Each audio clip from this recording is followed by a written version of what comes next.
Good afternoon, everybody. Thanks for inviting me to join the panel. Yeah, it's a great presentation by Tim, very inspiring. And so were the presentations this morning, all the examples from the different regions. So with my presentation, it's going to be a little bit drier, I think.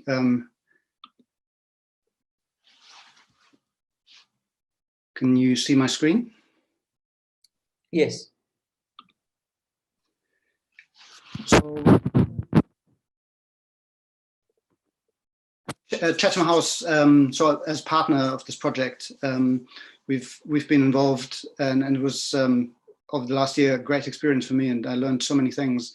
Now, I was trying to look a little bit more at what's happening along, not just at the end of life and recycling part, but I was trying to think what's happening more upstream. So this is in a way a little bit work in progress. And I also wanted to find out a little bit more about waste trade. And at the end, I will introduce a new program and funding opportunity that's just been launched a couple of days ago. It's an EU-funded program which is led by UNIDO and could provide some opportunities to promote circular plastics value chains in Africa. Actually, all African countries would be eligible to be partner in this. I'll come to that in a bit. So if we look at the plastics value chain, the focus often, this is where we see all the pictures and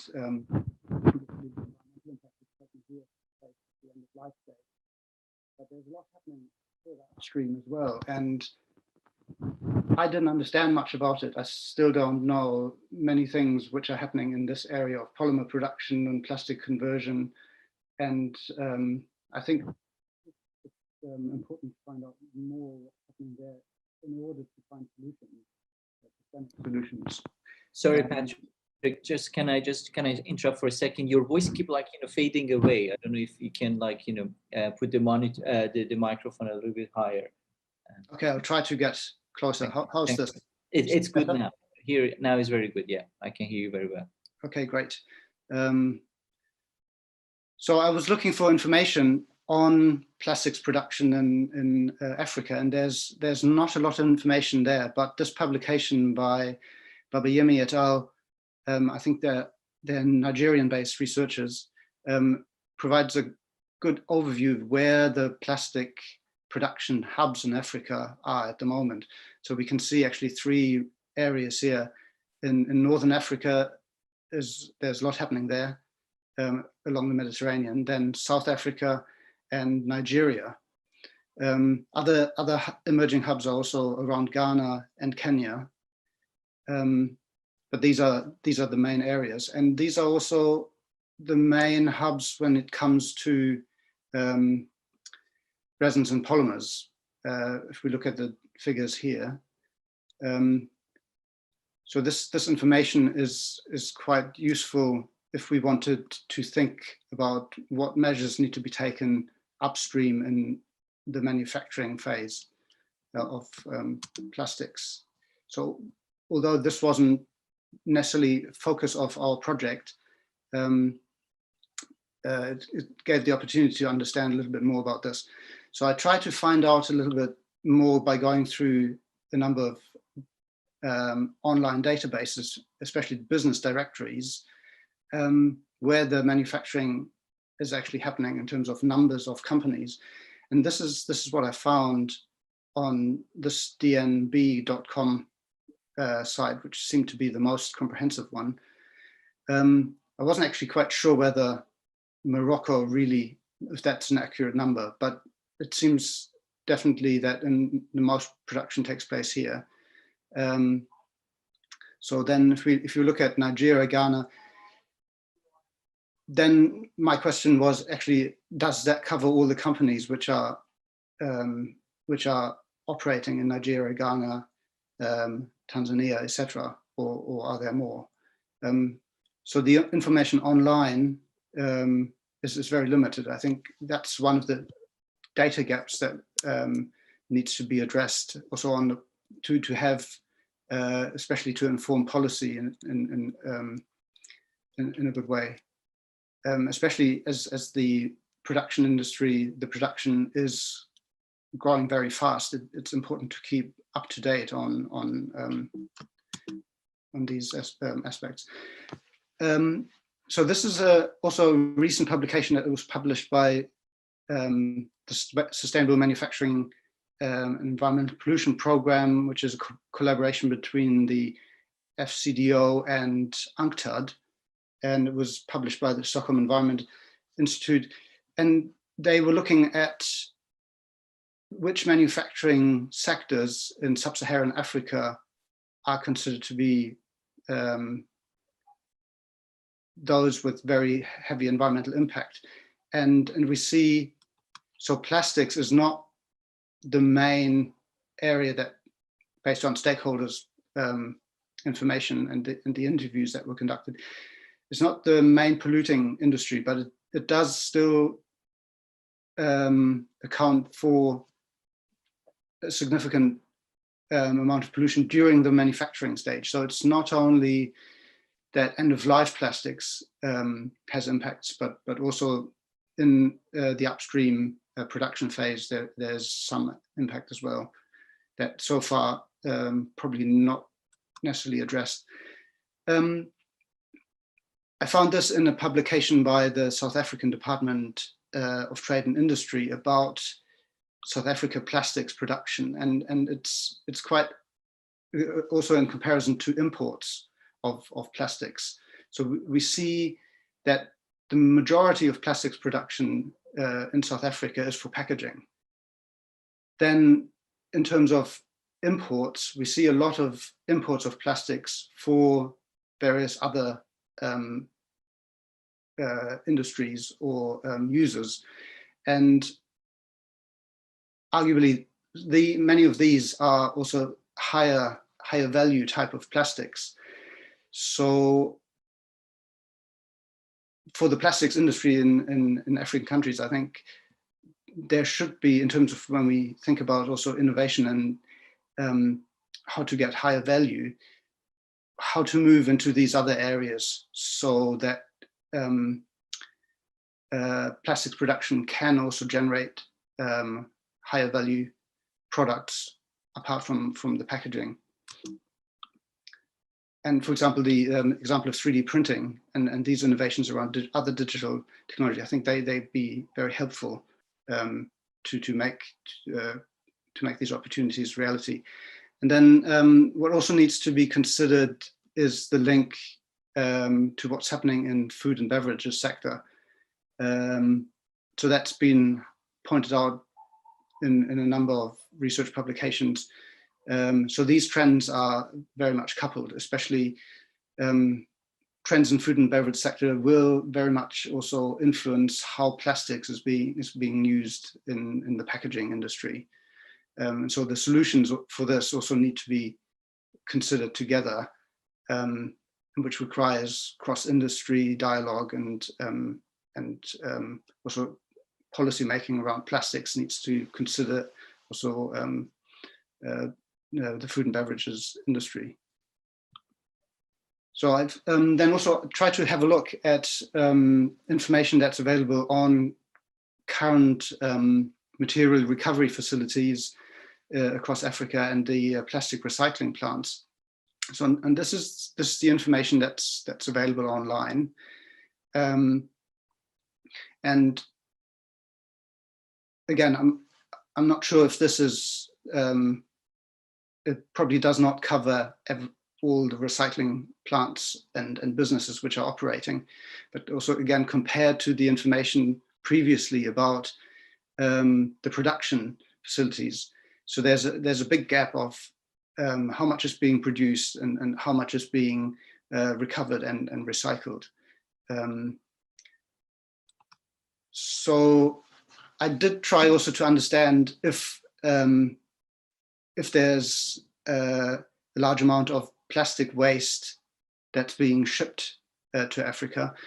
That was also, somebody mentioned this morning about the trade of plastics to China and China's policy measures, which then have resulted in changes in how plastic travels internationally. So this is, we have this visualization tool as part of our website on the circular economy. And it's based on the data by UN Comtrade, which collects the global data from the various national statistics and customs offices around the world. So we can see there's some shipments going to Africa from various places, including China, Europe, the US. There's some interregional trade from South Africa to other countries. However, if you look at this figure here on the left-hand side, the overall share of global plastic waste trade is very small. It's only about 1%. So the majority of plastic waste trade does not involve Africa. So the hotspots are India, South Asia, China, not so much anymore, but so if we look at some other details, this is the total value of the plastic waste trade in 2019. Here the top exports or imports from China to Nigeria, Thailand to Nigeria, and fastest growing United States to Ghana, China to Ghana. And this corresponds maybe a little bit to what was in the news of the last year or so, that there was the discussions or the threat that the United States might start exporting a lot of plastics to Kenya. So it's definitely a space to watch, because ideally you would not want to increase this currently relatively low trade to become bigger, because it creates additional challenges to deal with plastic waste on national levels. I also looked at a recent report by Interpol, which tried to understand criminal trends in global plastic waste markets. And also in this report, there was no, as it says here, there's no evidence pointing to African countries as significant destinations for plastic waste exports.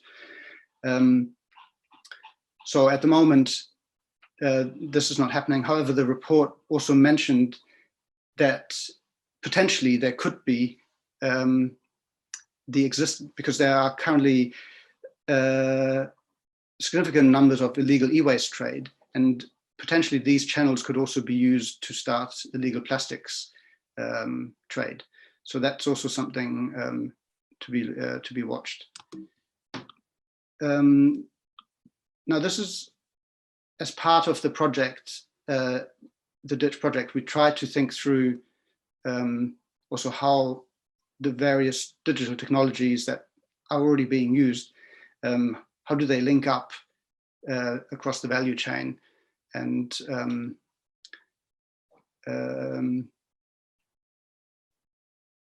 yeah, we heard many good examples.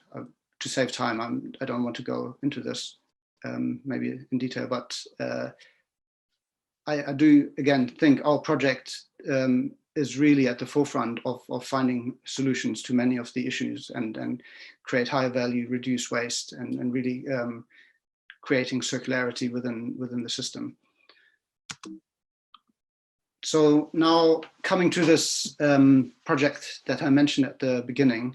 So this is funded by will be funded by the European Commission, and UNIDO is the main implementing agency for this. Chatham House, we're a partner, and